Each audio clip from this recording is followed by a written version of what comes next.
Kuya Mark Cesar Napao of Masinloc, Zambales. Dating OFW na inabutan ng pandemya sa Pilipinas, kaya di na siya nakabalik abroad.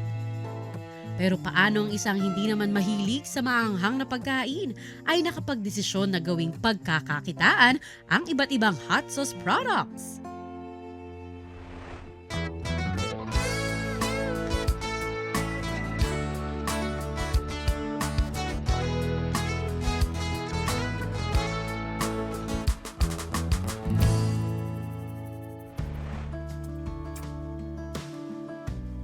Dati po akong OFW sa Macau for 12 years po.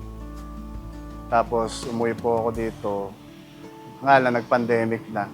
So hindi na po ako nakabalik. Nung umpisa, naisip namin paano kaya yun. Wala kaming kabuhayan. Hindi rin naman ako makapag-apply ng ibang trabaho kasi nga po, na ibang trabaho, nagsasara na rin. Kagandahan nga po yung pinaisip sa amin kung ano yung dapat pa namin gawin. Yung time na yun, yung asawa ko po, nagtatanim ng sili. Yung Taiwan po yung binibenta sa palengke.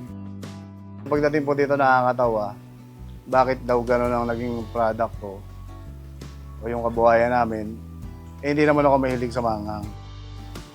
Isa po yun sa parang nakabuti na nangyari sa pandemic, sa pamilya po namin. Talagang kapag pursigido para sa pamilya, laging may paraan. Nakita ni Kuya Mark ang opportunity sa maanghang na sili. Nakita ko po sa mga Facebook group niya, meron siyang sinalihang community na nakafocus sa mga super hot peppers.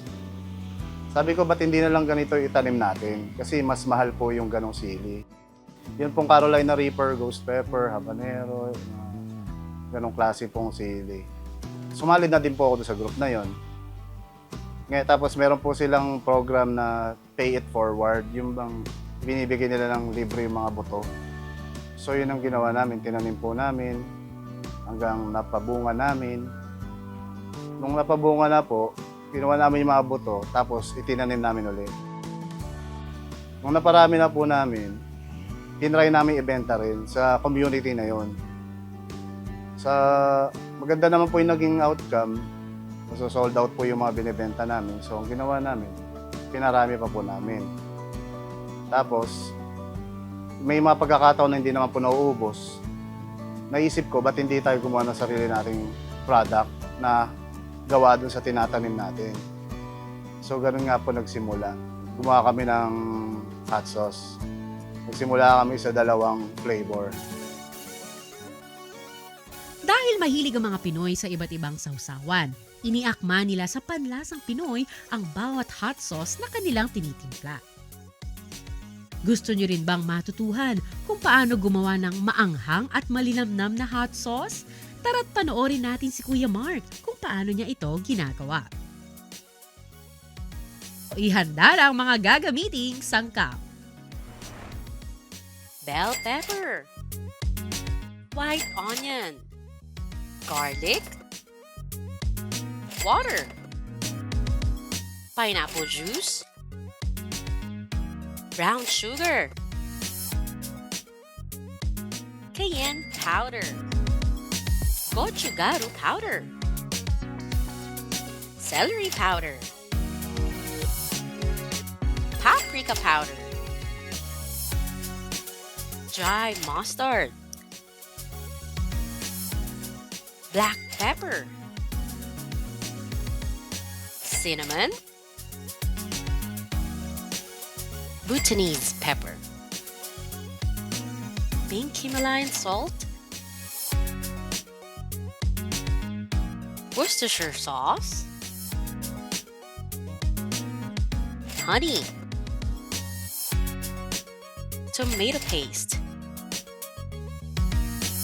distilled white vinegar, cooking oil, at santan gum. Naihanda na natin ang mga ingredients, kaya let's do the cooking! Kuya Mark, take it away! Ang unang step po ay i-blend natin ang sweet pepper o bell pepper na may weight na 500 grams. Kasunod po, sibuyas na may 80 grams at bawang na 40 grams. Ang gagamitin po natin sibuyas ay white onion dahil mas matamis po ito kumpara sa red onion. Maglalagay po tayo ng kaunting tubig para maikot po ito sa blender.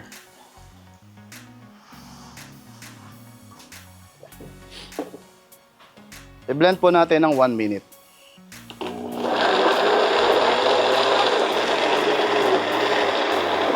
Tinanggal na po natin ang buto ng bell pepper para po mas maganda ang consistency na kalalabasan ng ating hot sauce. Paikutin sa blender ang mga sangkap sa loob ng 1 minuto o higit pa, depende sa consistency na gusto mong ma-achieve.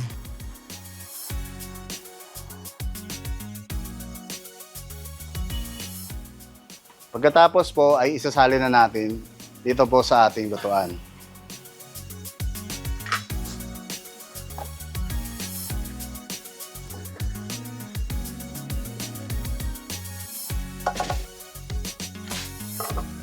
Pagkatapos ay ilagay na ang natitirang tubig kasama ang 1 cup pineapple juice.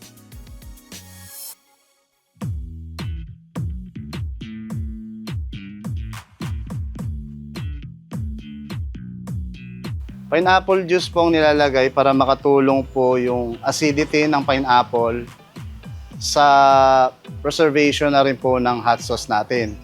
Isa pa po, mas matamis, may tamis po kasing dala ang pineapple. Kaya mas masarap po siyang ilagay sa hot sauce. At ngayon po ilalagay na po natin ng mga dried ingredients. Meron po dito 250 grams ng brown sugar. Dark brown po ang ginagamit namin kasi mataas po ang content nito ng molasses.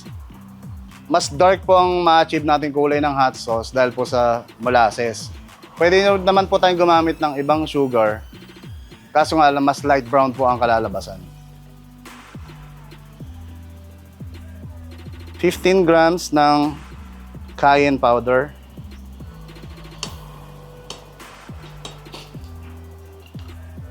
15 grams ng gochugaru. Ito po ay Korean pepper.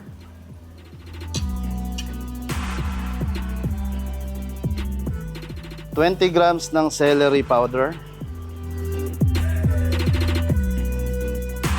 20 grams ng paprika.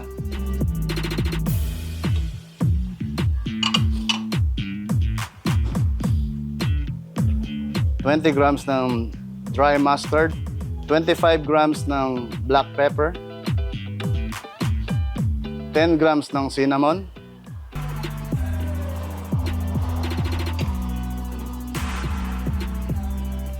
ito po ay 1 tablespoon ng ghost pepper powder.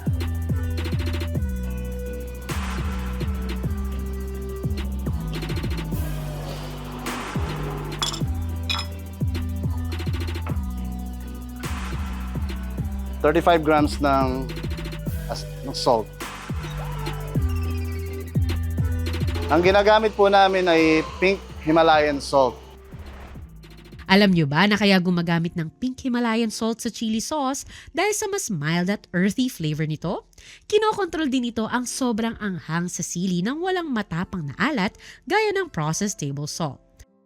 Mas ginagamit din ito dahil ito ay unrefined at walang anti-caking agents na maaaring makaapekto sa kalinisan at tekstura ng sauce.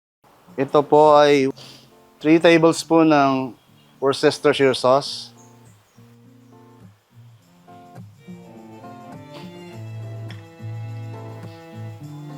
Five tablespoon of honey.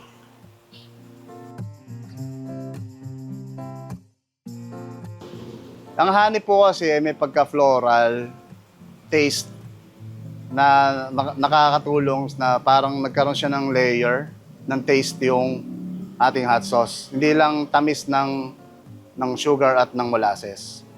Lagay na rin po natin ang 70 grams ng tomato paste.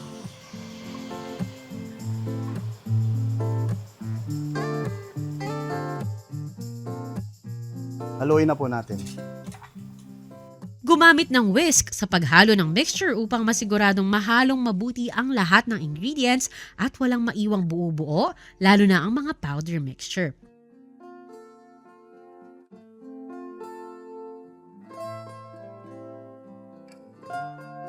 Pagkatapos ay pakuluan ito sa loob ng 1 oras. Ang ginawa po nating sukat dito ng hot sauce, makakagawa po tayo ng 20 na bote o mahigit pa. Paminsan-minsan po ay check natin ang ating hot sauce at siguraduhin po nating nahahalo itong maigi at hindi po mag-overflow sa ating lutuan.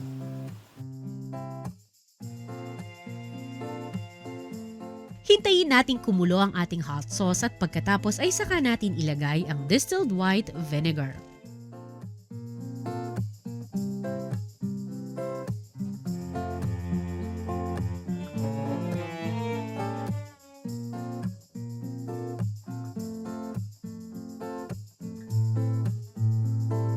Kapag kumulo na ang ating hot sauce ay kailangan na nating hinaan ang apoy sa pinakamahinang level upang hindi ito masunog.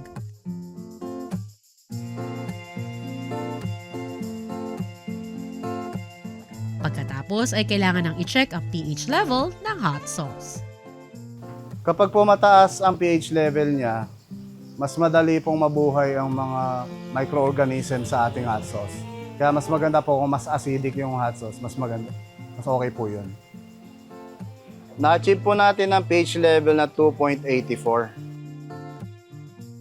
Kapag na-check na ang required pH level, ay pwede nang ilagay ang xanthan gum na may halong kaunting mantika.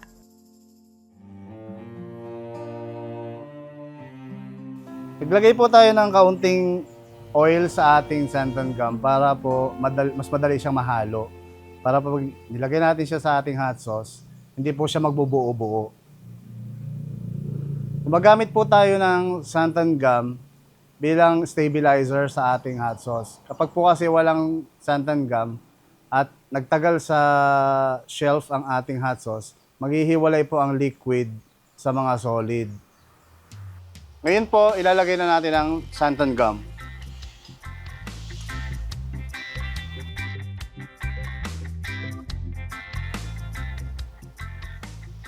Taluin na po natin.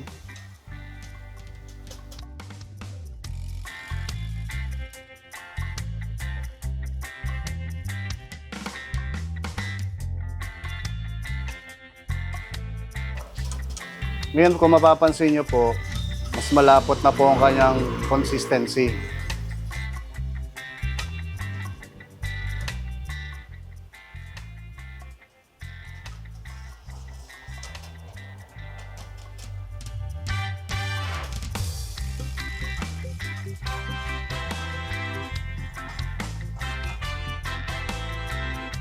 Ngayon po ay tapos na ang ating honey barbecue hot sauce. Pwede na po natin itong isalin sa bote. Mas magandang isalin na po siya habang mainit para wala pong puwang ang mga microorganism pa na mabuhay doon po sa loob ng ating bote. Bago isalin ang hot sauce, siguraduhin na sterilize sa mga boteng gagamitin upang masigurong lahat ay malinis at safe. Pakuluan ang mga ito sa loob ng 15 minutes. Pagkatapos maisalin sa mga bote, lalagyan naman ng mga label at seal at ready nang ibenta.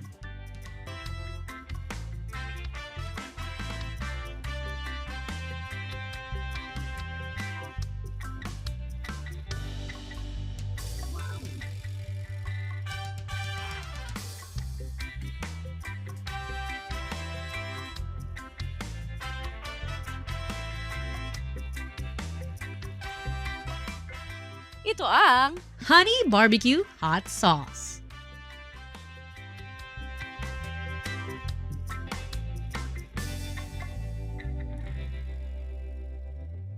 Sa puhunan pong 600 pesos, ay makakagawa na po tayo ng 20 bottles na tigwa 150 ml ng Honey Barbecue Hot Sauce.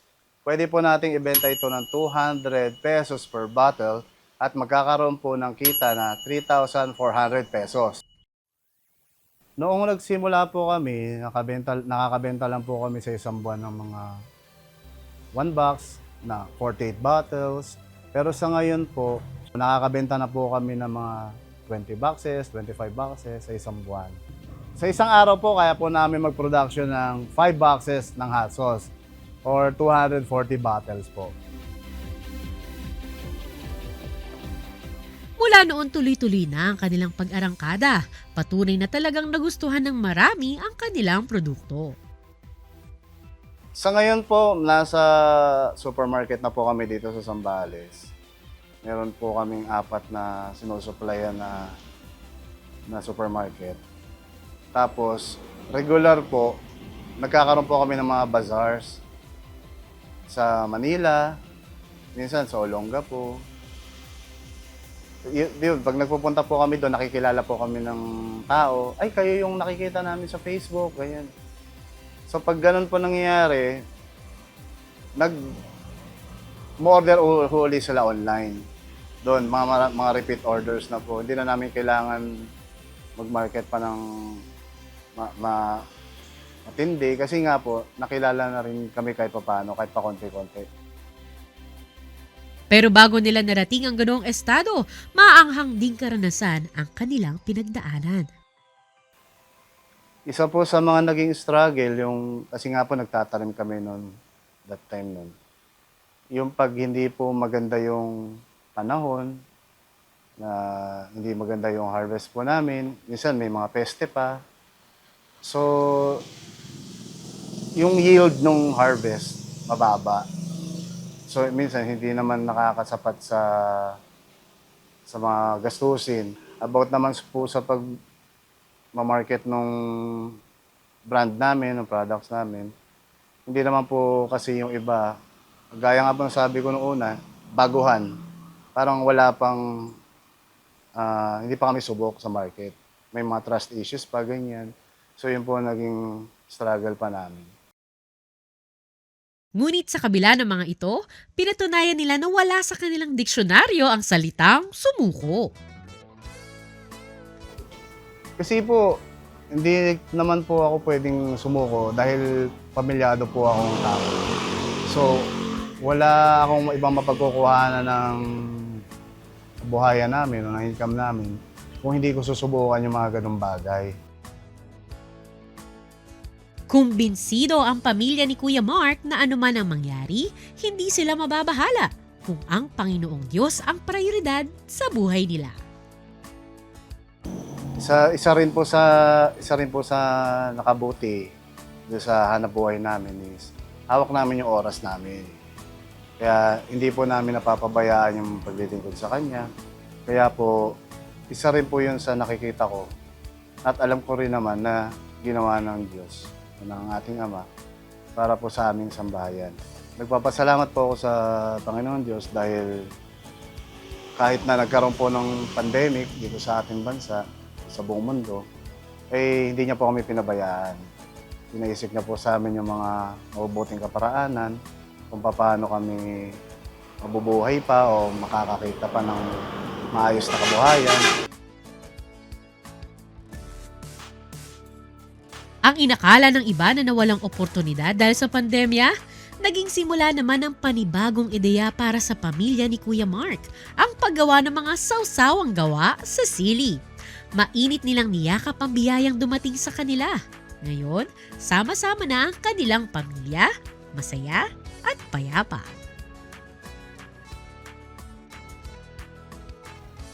Proud ako na gumagawa at nagtitinda ng iba't ibang hot sauces dahil trabaho ko to.